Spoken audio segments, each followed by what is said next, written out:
नमस्कार, कैसे हैं आप? उम्मीद करता हूं कि आप सब ठीक होंगे और ज़िंदगी बहुत अच्छे तरीके से चल रही होगी। बरसात का मौसम है, खूब बरसात हो रही है चारों तरफ। जहां भी नज़र दौड़ाओगे बरसात ही बरसात है। अपने खान पान का ख्याल रखें, क्योंकि कुछ ऐसे विरुद्ध आहार हैं जो ऋतु अनुसार नहीं लेने चाहिए। अब जैसे बरसात चल रही है, वर्षा ऋतु ये सितंबर तक रहनी है।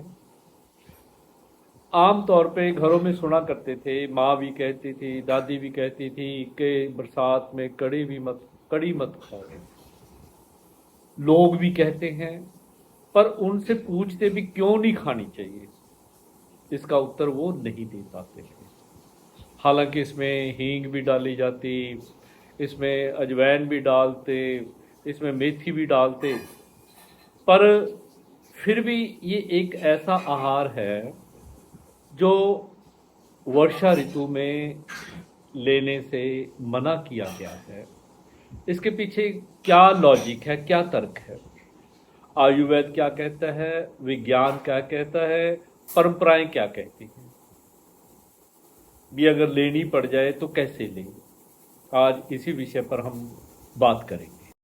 अब हम सबसे पहले आयुर्वेद के अनुसार चलते हैं। आयुर्वेद के अनुसार वर्षा ऋतु में शरीर की अग्नि यानी पाचन तक शक्ति जो है बहुत कमजोर पड़ जाती है। इस ऋतु में वात दोष ज़्यादा बढ़ता है।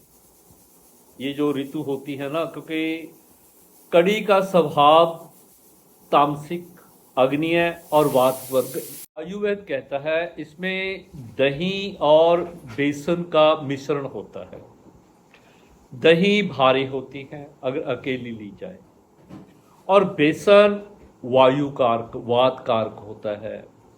वर्षा ऋतु से पहले ही हमारे शरीर में वात दोष होता है, और इस ऋतु में आकर वात दोष और बढ़ जाता है। और जब हम वात वर्धक चीज़ें खानी शुरू कर देते हैं, उससे शरीर के अंदर प्रॉब्लम्स आनी शुरू हो जाती हैं। वर्षा ऋतु में जब हम ज़्यादा वातवर्धक चीज़ें लेनी शुरू कर देते हैं तो गैस बढ़नी शुरू हो जाती है, अफारा बनेगा आपको, एसिड बनेगा आपको, खट्टे ढकार, इवन के लूज मोशन, ये सारी चीज़ें आ जाती हैं। जोड़ों का दर्द शुरू हो जाता है, अपच शुरू हो जाती है, स्किन एलर्जी, सर्दी खांसी, ये चीज़ें लगनी शुरू हो जाती हैं, और वात रोग जैसे लक्षण पैदा होने शुरू हो जाते हैं। जब जॉइंट पेन शुरू होगा, और जॉइंट पेन धीरे धीरे धीरे धीरे आर्थराइट्स में बदल जाता है, गठिया में बदल जाता है। तो इसलिए कहा जाता है, परंपरा भी यही कहती थी कि वर्षा ऋतु में कड़ी मत खाओ। विज्ञान कहता है वर्षा ऋतु में ह्यूमिडिटी ज़्यादा होती है, नमी ज़्यादा होती है। नमी भोजन को जल्दी खराब कर देती है और पाचन प्रक्रिया को धीमा कर देती है।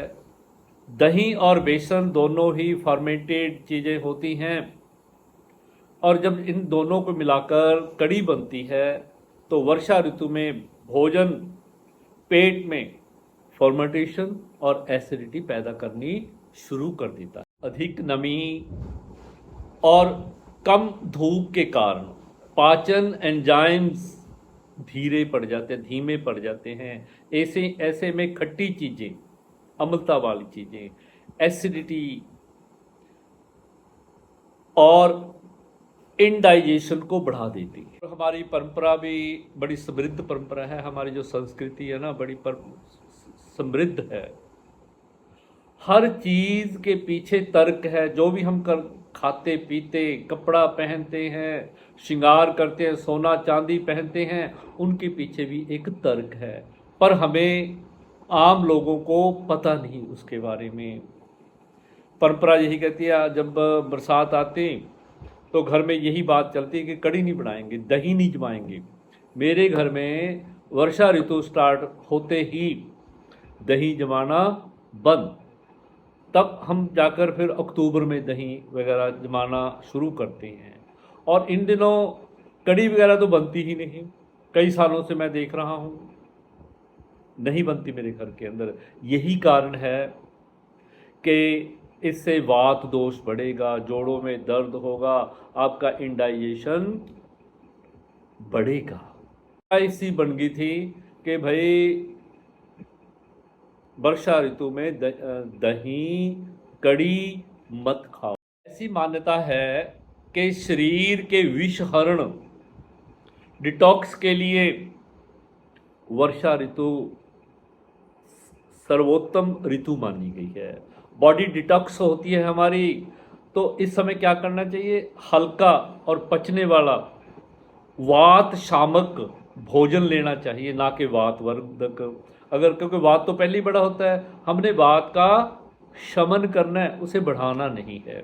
तो इसका विकल्प क्या है, इस ऋतु में खट्टे पदार्थों की जगह सादा मूंग की दाल, अदरक हींग युक्त खिचड़ी, नींबू की जगह धनिया और जीरे वाला पानी पीना चाहिए, तथा तुलसी अदरक की चाय पीनी चाहिए। चाय में डाल लो, गिलोय ले लो, इन दिनों गिलोय को बॉयल करके ले लो। अगर कई लोग कहते हैं भाई अगर कड़ी खानी है तो क्या करें, भाई मत खाओ। तड़के में हींग, जीरा, अदरक, मेथी, ये चीज़ें डालो। पर आयुर्वेद कहता है मत खाओ, विद्वान कहते हैं मत खाओ, चाहे जितनी मर्जी चीज़ें डाल ले। मेरा तो अनुभव है कि मैं इन दिनों अगर कड़ी खा लूँ, वैसे भी खा लूँ, मेरी टांगें, मेरे जॉइंट्स मुझे बताना शुरू कर देते हैं, भाई this thing is not fit for you, इसको अवॉइड करो, इसे मत खाओ। कोई ज़रूरी नहीं है, कई चीज़ें हम छोड़ सकते हैं, जैसे और भी तो सब्जियां हैं बहुत सारी जिन्हें हमने छोड़ा हुआ है। कई लोग कोई धार्मिक स्थान पे जाके जब कुछ और करके छोड़ देते हैं, तो 3 महीने तो ही हैं, जुलाई अगस्त सितंबर, बस मत खाओ। अक्टूबर में शुरू कर दो, नवंबर में ले लो, दिसंबर, और जब ज़्यादा ठंड बढ़ जाए फिर भी मत लो सर्दियों में। तो उम्मीद करता हूँ कि आज का जो मेरा विषय था कि वर्षा ऋतु में कड़ी क्यों नहीं खानी चाहिए, मैंने आपको कारण बता दिए हैं। और अब आप पे डिपेंड करता है आपने खानी है या नहीं खानी है, अपने शरीर को इस ऋतु में डिटॉक्स करना है या रोग लेके आनी है। Now it depends on you. तो आप मेरे इस वीडियो को लाइक भी करना, शेयर भी करना और मेरे चैनल को सब्सक्राइब भी कर देना। धन्यवाद मेरे साथ जुड़ने के लिए।